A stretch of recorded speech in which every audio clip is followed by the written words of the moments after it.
Hey guys, it's John. I'm back. I just wanted to walk you guys through a little bit of the tutorial behind the scenes of the walkthrough thing that we made last week. So you want to know about the primary. Yes, we do use a primary.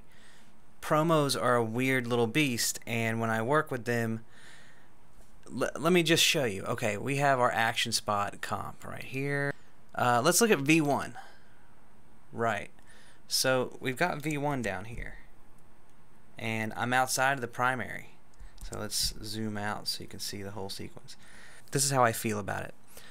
The primary storyline assumes that you have a backbone, be it voiceover or a music track or one long shot of video that you layer over secondary shots of video over. But that's not how promos work. We don't know necessarily what we're going to do. We have a script and it's a guide, but we like to leave some freedom within that edit to make creative changes. So look at what I've got here. This is our primary storyline empty because I've got shots changed, things are different in other places. It's a hot mess. I don't want to pick one of these elements to be the backbone and then change my mind later. You look at version 2. Similar, but now I've tightened things up. Things change. I don't want to pick one thing to be the main and then slide it around.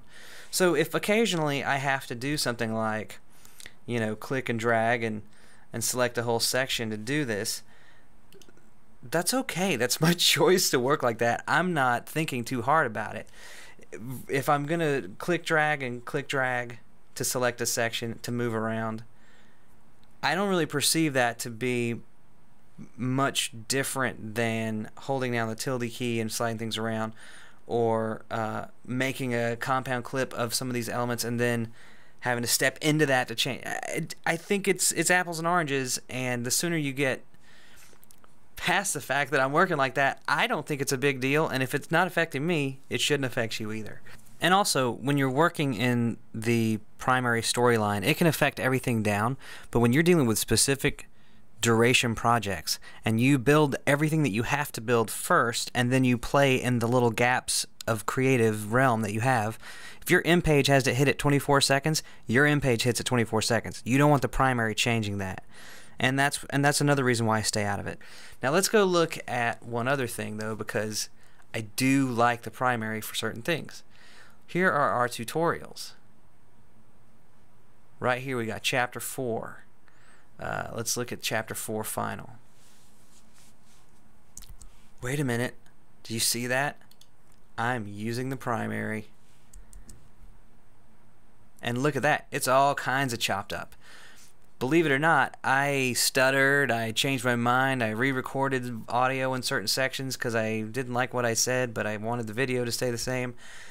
I broke it up all kinds of ways, and it was real easy to do, to get out the occasional and ah, just to, you know, go in and hit it, and hit an I, and then go down a couple of frames and hit an O for the end of the stutter or whatever I did, and just delete it. It was super easy. I do like the primary for this purpose. I think for longer form narrative, the primary is just what you want.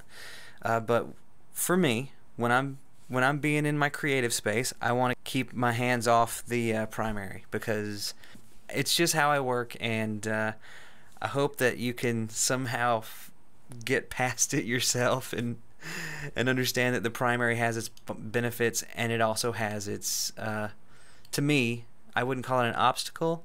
I would just call it something that doesn't necessarily fit with my particular type of creative. I think that pretty much covers it, but if it doesn't, you know, ask me questions. I'll try to respond appropriately. Thanks a lot.